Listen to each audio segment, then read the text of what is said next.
Hello, girls and boys. Ready? Let's begin.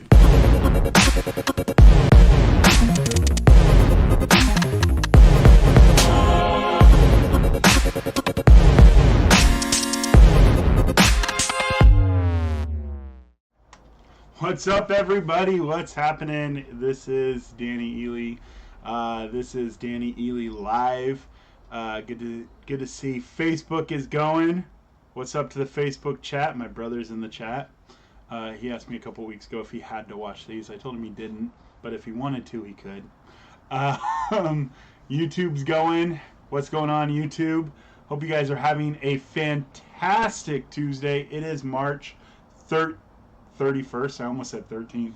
It's March 31st, day 12 since the California stay-at-home order. As many of you know, I started this podcast 2 weeks ago today. Today is our 7th episode. We do 3 a week. 2 weeks ago today, this is episode 7, and I started hoping to be coronavirus free, but honestly, it's too much. Like, there's too much about coronavirus in the world, so I have to talk about it. Some changes for our longtime viewers, our 2-week viewers, our longtime viewers. Some changes you're going to see is we changed the name. This was the Eley D podcast. Now this is Danny Eley Live. Just made more sense to change it, and I got over my little not wanting to be arrogant and naming a show after myself that I run, produce, and direct and do all by myself.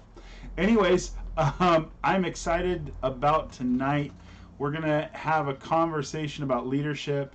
I do apologize for starting off late. I try to start at 6 p.m. every night. You will see on Thursday I'll start as close to 6 as I can, hoping to have a clock countdown going before the show to keep me on track. Tonight there's a couple things that I wanted to fill in, a couple clips that I wanted to play tonight, but truth be told, I looked at my I'm not even wearing my watch today. That's probably why I'm off today. But I looked at my phone and it was 5:58, and I was like, oh boy, we gotta get going with this. So I was able to edit a video quickly, put it on here, make it happen. Anyways, tonight we are talking. We won't have a long podcast tonight. We are going to talk about some things that I am excited. Every Tuesday we open the book, The Laws of Leadership with John Maxwell. Great news. Fantastic news. I was able to spend some time over the weekend reading through the law that we're going to talk about this week. So there's only a few pieces of it that I will be reading as we go. I will not be reading the entire chapter like I did last week. I know that's not always the most engaging way to have a show. But I did want to make sure that you know that we are in the comments. You guys can be commenting, talking. We got quite a few viewers on Facebook. We got quite a few viewers on YouTube. I was going to say Instagram. I'm not on Instagram. I need to figure out a way to do a live show on Instagram. Not there yet. Anyways, we're going to be talking about influence, and I'm just going to get into it, right? Like, look, check it out. I got notes. I'm prepared, right? Right? I sometimes hear myself editing. So make sure to comment below. Let me know you're here, and we'll get into this. So what do you think of when I say the word influence? What do you think of when I say that word? It seems today we have a different tone than when I was growing up. Back then, influence was reserved for the people of accomplishment, men or women of integrity or trustworthiness, high pillars of our community, right? That's who were people that were influential when I was growing up. A person of influence was someone who had history, who had sacrifice, who had experience, who had effectiveness. A person of influence was like a person of accomplishment. Sorry, I completely missed the line. They're a high caliber pillar of our community, right? They were people that were important to our community, we gave influence to people that deserved influence, at least the appearance that they deserved influence. Because kind of going back and looking, we can see that sometimes people didn't necessarily deserve the influence that we gave them, but they had the appearance of it. Today, because of the internet, anyone can be a person of influence or an influencer, right? In fact, many kids I have worked with at our ATAP centers want to grow up and become famous YouTubers or TikTok famous, right? It's commonly known as it's commonly known as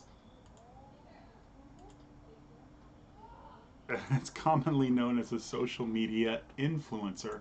Sorry, I really need to share a video with you, and I did not get it uploaded, so I'm going to upload it right now. I apologize. I got to do in the middle of this conversation. I just realized that one of the most important pieces of the conversation tonight is not here, and so I want to make sure that it's here. I'm uploading it right now as we speak to make sure that you guys can see it, because it's super. It's a really good example of what I want to talk to. There's quite a few things that I wanted to speak on when it comes to influence. This is one that I just have to stop and edit it right now. Anyways, I think we're good to go. I think I can play that. We'll find out a little bit later. So today, because of the internet, anyone can be a person of influence or an influencer. When I work in after school programs with the kids, a lot of the kids will say to me that they want to grow up and be a social media influence, right? That's their hope. That's something that they want. And as I say that, I'm throwing up my social media. So if you could follow me on those, that'd be great. What's up, Stephen Peterson? How you doing, sir? And I just want to point out a couple things to you. This is a part where I didn't get the clips uploaded. I want to point out to you that there was a time where an influencer was somebody like the Antoine Davidson, I think his name was. It wasn't Antoine Jameson. He played for the Lakers for a second. But Antoine Dodson. Now, if you know Antoine Dodson, he became viral, like back when viral was just not even, I don't think viral was even being called viral yet. But he went viral because of a news clip where he was filmed talking about how if you know it, say it in the comments, they crawling in your doors, they crawling through the window, they out here raping everybody. Do you guys remember that video? I wanted to play that for you. Sorry, I ran out of time today. I didn't get to loading that up. But that man was at one point in our society a person of influence. He was a person that had influence. Jameson played for the Lakers. He was old and broken. He played with D'Antoni, just so you know. Gee, he was broken. Maybe I'm thinking of somebody else. Anyways. Today, with over 30 million TikTok followers, Charli D'Amelio, I can never say her name. Charli D'Amelio is one of the world's top social media influencers. Now, what is her contribution to our society that earns her this right as being one of the top social media influencers? Well, she's 15 years old and she dances on TikTok. Cue the clip that's actually not here, but I had a clip for that too.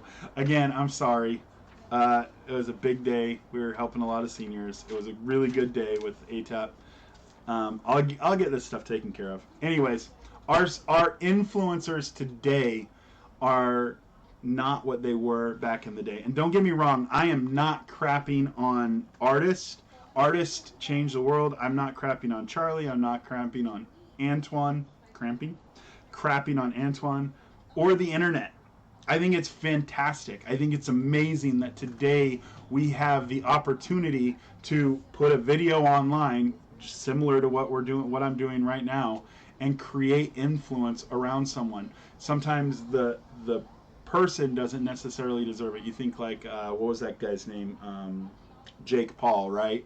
Who was an influencer, still probably is an influencer, and just did ridiculous things, and that's how he got his influence.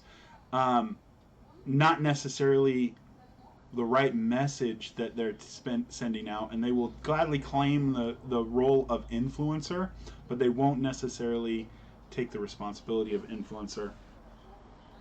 It blows my mind how on the internet today you can have somebody with 5 followers, 10 followers, 50 followers, and they can blow up to millions. I've seen it. I've seen influencers grow. I've seen people that had a YouTube following of 1,000 people grow to where they're making millions now. 2012 through 2014. I told you, don't question my Laker fandom. I know Antoine Jameson played for us. His knees were broken. Anyways, thanks, G. Thanks for fact checking that.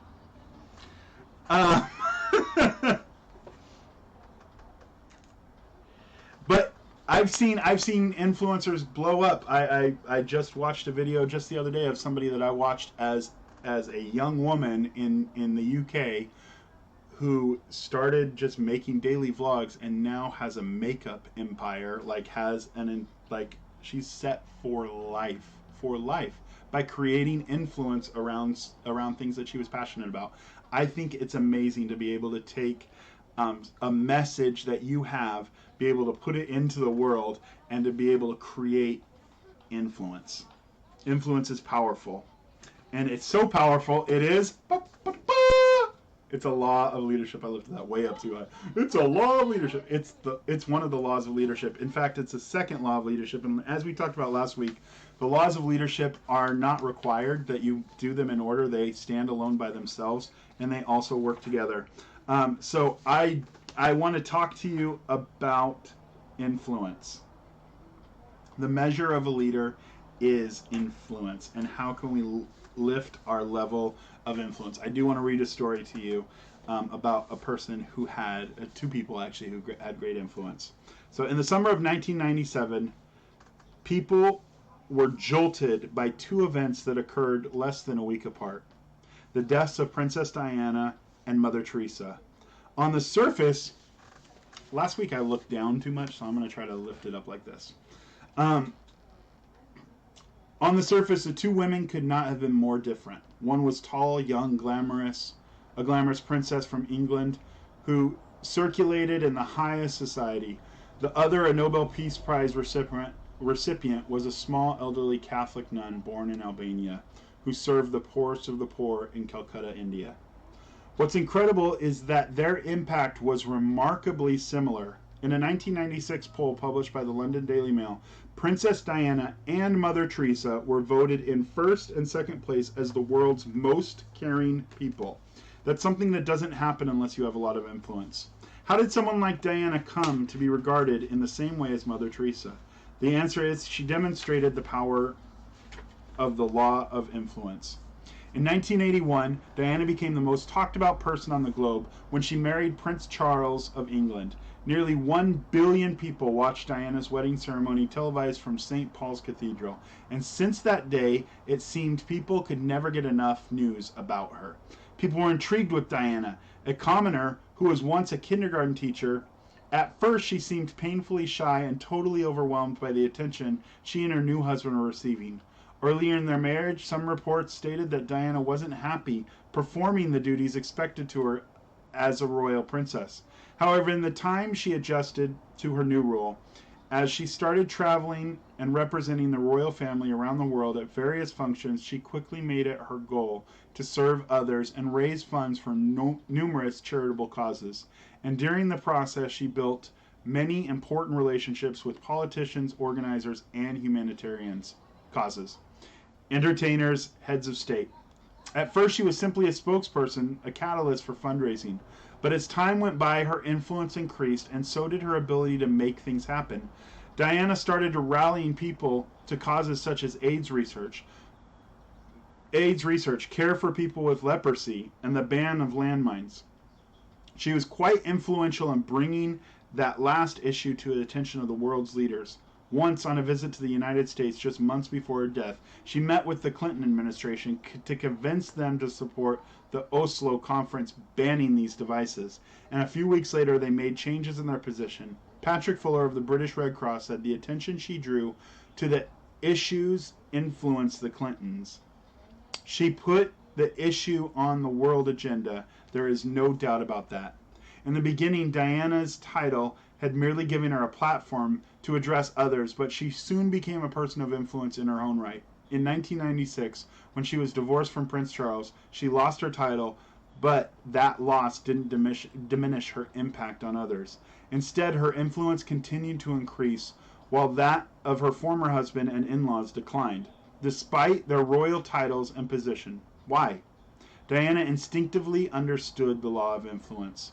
Ironically, even in death, Diana continued to influence others. When her funeral was broadcast on television, BBC Radio, it was translated into 44 languages. NBC estimated that the total audience numbered as many as 2.5 billion people, more than twice the number of people who watched her wedding. Princess Diana had been characterized in many ways, but one word that I've never heard used to describe her as leader. Yet that's what she was. Ultimately, she made things happen because she was an influencer. A leader is influence. Nothing more, nothing less. Right? Diana was 1000% a leader. And she used her influence in that regard.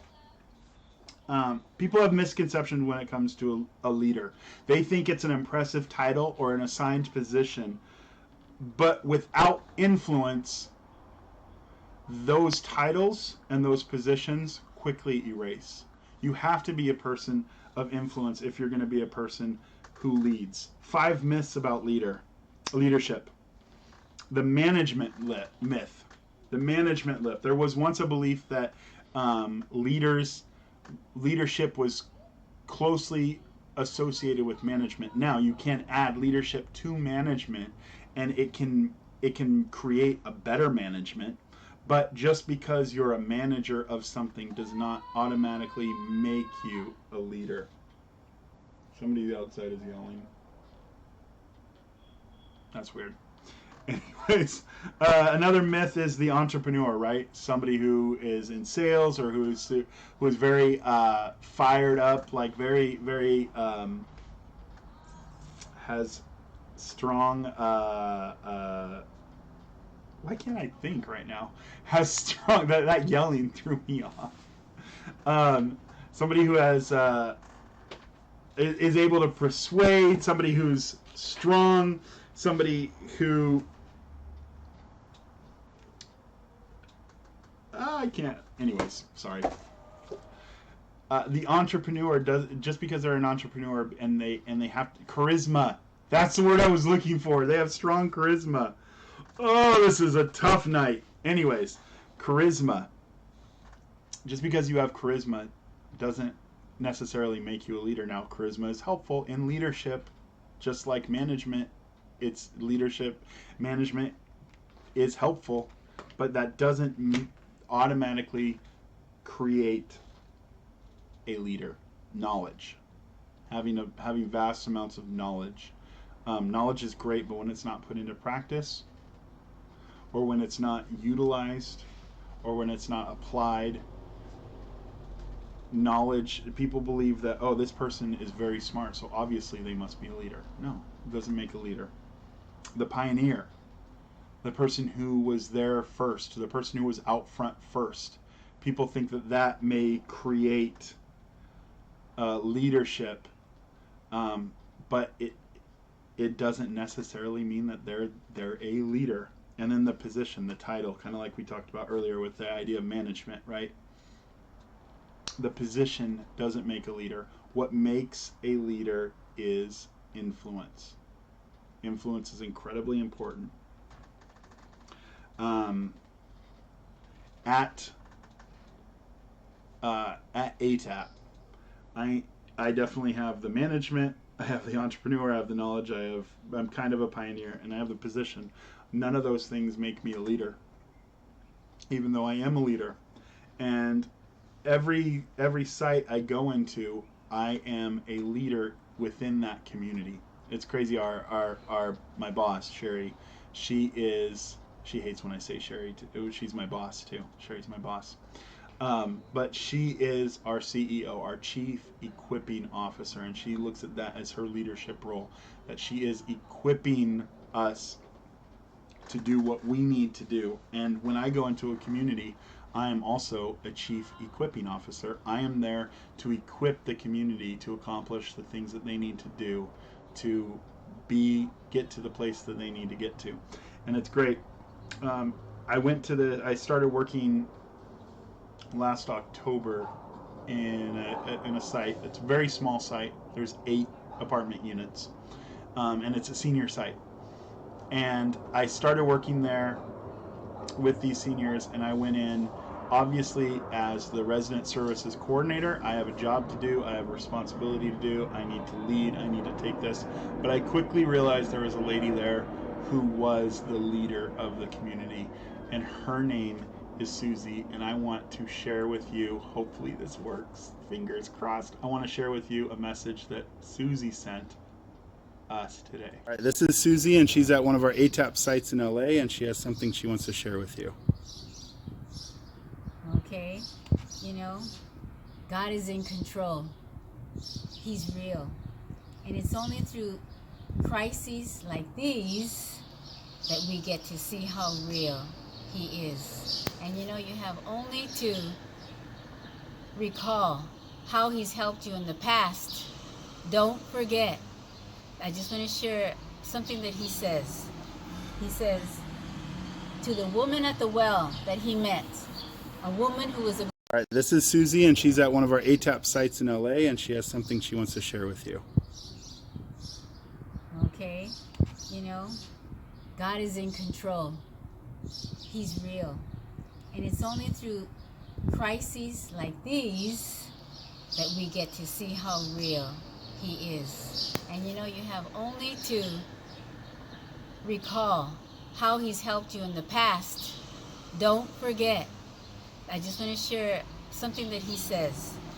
He says, to the woman at the well that He met, a woman who was a bit desperate herself, but God Almighty wanted to meet her and encourage her. And He said, whoever drinks of this water in the well will thirst again. And this is from John chapter 4. But whoever drinks of the water that I shall give him will never thirst. But the water that I shall give him will become in him a fountain of water springing up into everlasting life. And of course the woman tells him, give me some of that water so I won't have to be coming here anymore. And then he says, of course he reveals some things about her, right? But she says, well, I can see you're a prophet, because he tells her everything about her that she ever did. And she says, yeah, I can see you're a prophet. And then he says to her, woman, believe me, the hour is coming when you will neither worship in this mountain or in Jerusalem. Because she thought that people had to worship in her mountain. And she says, you people think you should worship in Jerusalem. But he said this, the hour is coming when you will neither worship on this mountain nor in Jerusalem the Father. You worship what you do not know. We know what we worship. But the hour is coming, and now is, when the true believers, the true worshipers, will worship the Father in spirit and in truth. For the Father is seeking such to worship Him. Amen. Let's do it. Let's worship Him in spirit and in truth, because He's been faithful up to now. He's not going to dump us now. Be encouraged in the name of Jesus. Amen. So that is my friend Susie. She is a huge encouragement. And I realized when I went to this site that I was the leader, but really she was the leader. She's the one caring for the people, and she has the influence of the people.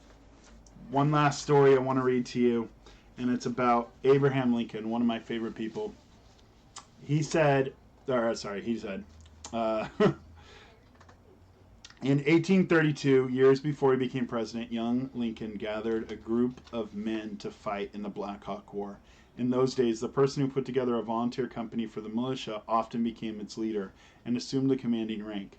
In this instant, Lincoln had the rank of captain, but Lincoln had a problem. He knew nothing about soldiering. He had no prior military experience, and he knew nothing about tactics. He had trouble remembering the simplest military procedure. For example, one day Lincoln was marching a couple of dozen men across a field and needed to guide them through a gate into another field, but he couldn't manage it. Recounting the incident later, Lincoln said, "I could not for the life of me remember the proper word of command for getting my company endwise. Finally, we came near the gate, and I shouted, 'This company is dismissed for 2 minutes. When it fall in again on the other side of the gate.'" As time went on, Lincoln's level of influence with others in the militia actually decreased. While other officers proved themselves and gained rank, Lincoln found himself going in order of the other direction. He began with the title and the position of captain, but that did him little good. He couldn't overcome the law of influence. By the end of the military service, Abraham Lincoln found himself in the rightful place of having achieved the rank of private. Fortunately for Lincoln and for the fate of our country, he overcame his inability to influence others. He followed his time in the military with undistinguished stints in the Illinois state legislature and the U.S. House of Representatives. But over time and with much effort and personal experience, he became a person of remarkable influence and impact. One of the best quotes there is about influence and leadership is this: "He who thinks he leads but has no followers is just on a walk."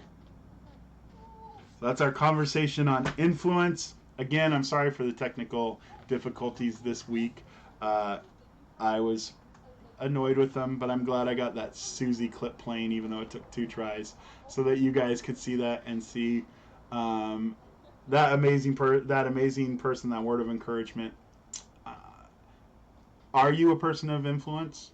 Do you have influence? Because you can gain influence. You can get influence. It takes work and it takes effort, but you can be a person who influences others by making the right choices and by expanding your ability to lead. So I hope that you enjoyed tonight's podcast. We will be back on Thursday night. As I said before, we're gonna do a live react, which will be fun. I have not looked at any of the videos yet. I'm gonna let my wife actually pick it out, and I'm gonna live react to that video. Sundays have been hangouts, and we've been having call-ins. I am going to have a guest that's going to call in this Sunday, so you will have to wait and find out who that is. But I'm pretty excited, and I hope you guys enjoyed tonight's podcast. Make sure you're back here with us every Tuesday, Thursday, and Sunday at 6 p.m. I will see you guys later.